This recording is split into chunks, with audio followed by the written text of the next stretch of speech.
Hi hello ನಮಸ್ಕಾರ ಚಾನಲ್ಗೆ ಸ್ವಾಗತ. ಇವತ್ತಿನ ವಿಡಿಯೋ ಒಬ್ರು ಕೇಳಿದ್ರು ಕಮೆಂಟ್ ಅಲ್ಲಿ ಪದ್ಮಾವತಿ ಅಮ್ಮನವರ ಬಗ್ಗೆ ವಿಡಿಯೋ ಮಾಡಿ ಅಂತ. ಸೊ ಇವತ್ತು ಆ ಶ್ರೀನಿವಾಸನ ಮನದನ್ನೇ ಶ್ರೀನಿವಾಸನ ಹೃದಯೇಶ್ವರಿ ಪದ್ಮಾವತಿ ಬಗ್ಗೆ ಏನೇನು ವಿಚಾರ ಇದೆ ಅಂತ ನೋಡೋಣ. ವಿಡಿಯೋ ಕೊನೆ ತನಕ ನೋಡಿ. ಹಾಗೆ ಒಂದು ಸಣ್ಣ ಧ್ಯಾನ ಶ್ಲೋಕದೊಂದಿಗೆ ಸ್ಟಾರ್ಟ್ ಮಾಡೋಣ. ಪದ್ಮಾಸನ ಪದ್ಮಕರ ಸರ್ವಲೋಕೈಕ ಪೂಜಿತ ನಾರಾಯಣ ಪ್ರಿಯ ದೇವಿ ಪದ್ಮಾವತಿ ನಮೋಸ್ತುತೆ.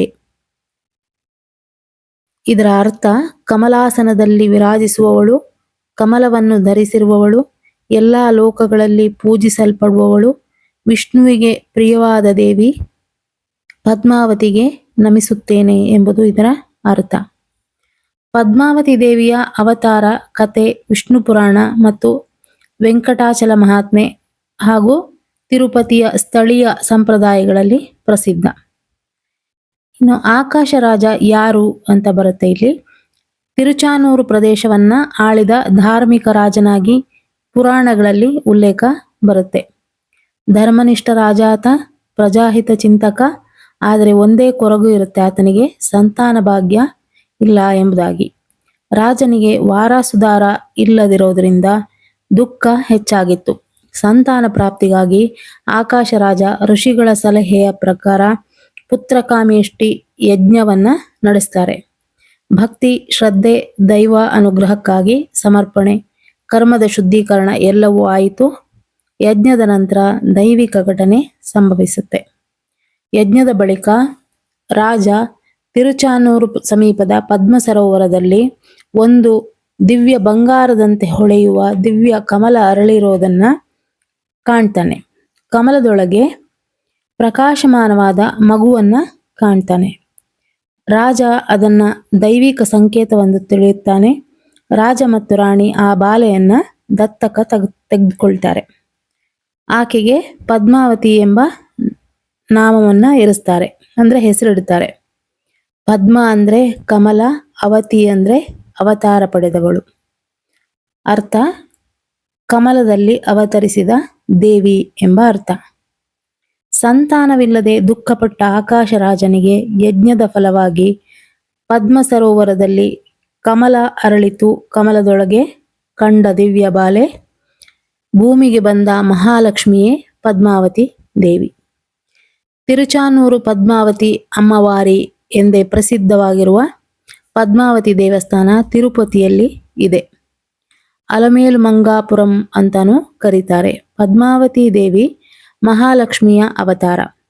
ಶ್ರೀ ವೆಂಕಟೇಶ್ವರ ಸ್ವಾಮಿಯ ಪತ್ನಿ ಅಲಮೇಲ್ ಮಂಗ ಎಂಬ ಹೆಸರಿನಿಂದ ಪ್ರಸಿದ್ಧ. ಶ್ರೀನಿವಾಸ ಮತ್ತು ಪದ್ಮಾವತಿ ಕಲ್ಯಾಣ, ಈ ದಿವ್ಯ ವಿವಾಹ ನಾರಾಯಣವನಂನಲ್ಲಿ ನಡೆದದ್ದು ಎಂಬ ಪರಂಪರೆಯಲ್ಲಿ ಇದರ ಉಲ್ಲೇಖ ಇದೆ. ಲಕ್ಷ್ಮಿಯ ಅನುಗ್ರಹ ಇಲ್ಲದೆ ವಿಷ್ಣು ದರ್ಶನ ಪೂರ್ಣವಾಗದಂತೆ.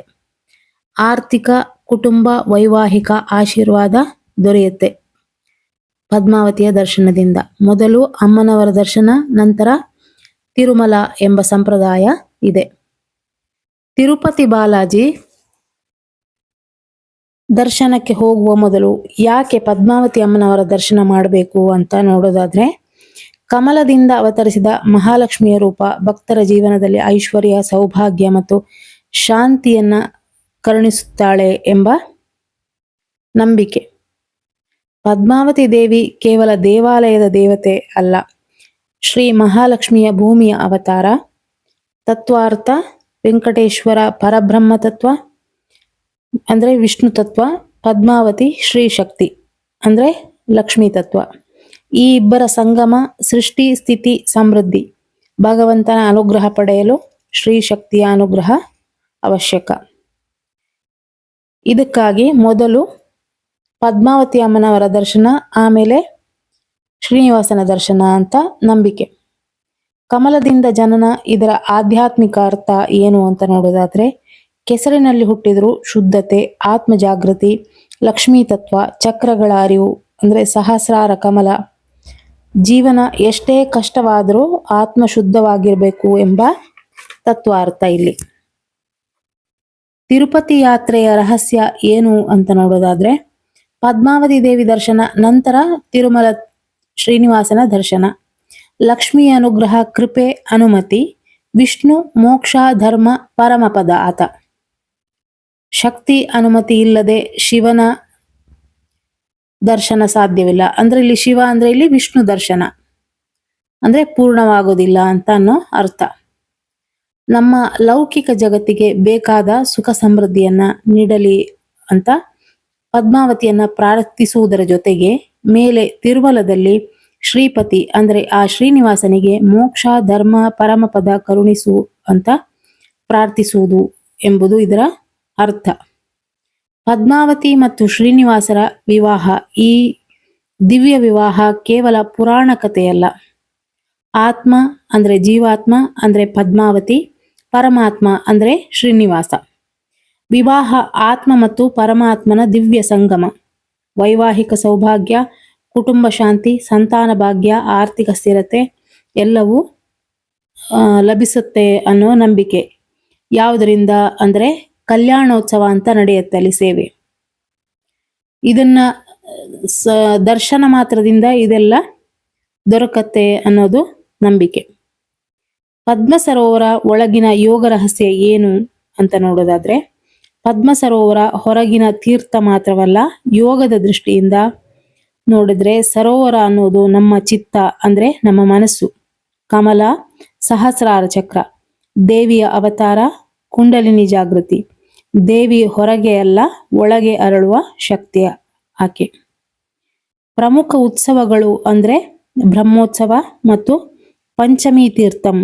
ದೇವಿ ಅವತಾರವಾದ ದಿವಸ ಆಚರಣೆ ಮಾಡ್ತಾರೆ ಪಂಚಮಿ ತೀರ್ಥಂ ಅಂತ.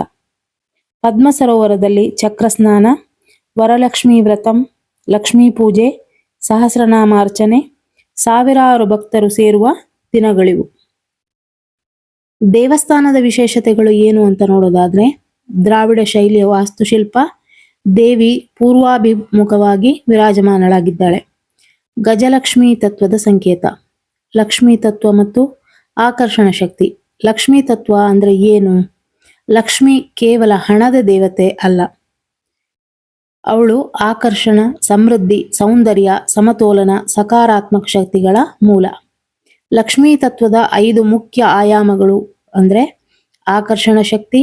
ಉತ್ತಮ ಅವಕಾಶಗಳು ನಮ್ಮ ಹತ್ರ ಬರುವಂಥದ್ದು ಆಕರ್ಷಣ ಶಕ್ತಿಯಿಂದ.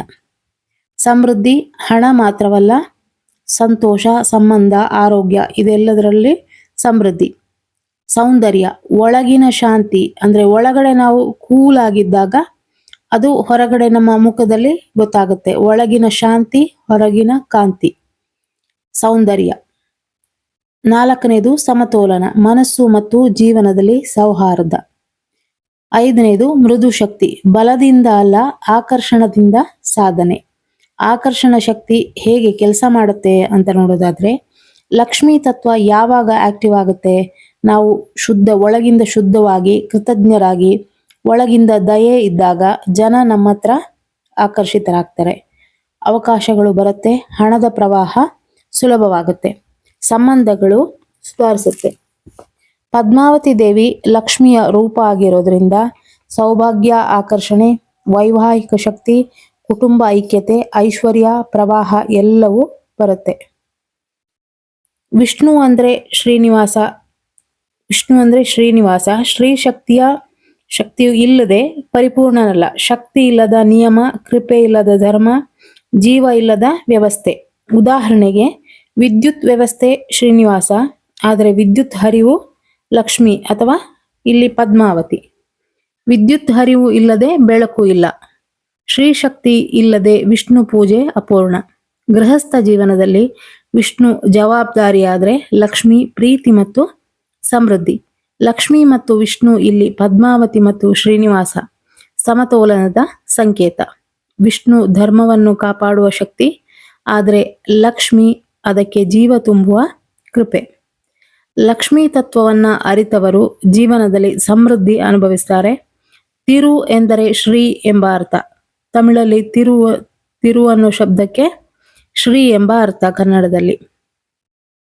ತಿರುಪತಿ ಅಂದ್ರೆ ಶ್ರೀಪತಿ ಅಂದ್ರೆ ಲಕ್ಷ್ಮಿಯ ಪತಿ. ಅದಕ್ಕೆ ಯಾತ್ರೆ ಶ್ರೀಯಿಂದ ಆರಂಭವಾಗಿ ಶ್ರೀಪತಿಯಲ್ಲಿ ಪೂರ್ಣಗೊಳ್ಳುತ್ತೆ. ಸೊ ಇಷ್ಟು ಪದ್ಮಾವತಿ ಬಗ್ಗೆ ಹೇಳಬೇಕಾಗಿತ್ತು. ಮುಂದಿನ ವಿಡಿಯೋದಲ್ಲಿ ಸಿಗ್ತೀನಿ. Thank you for watching.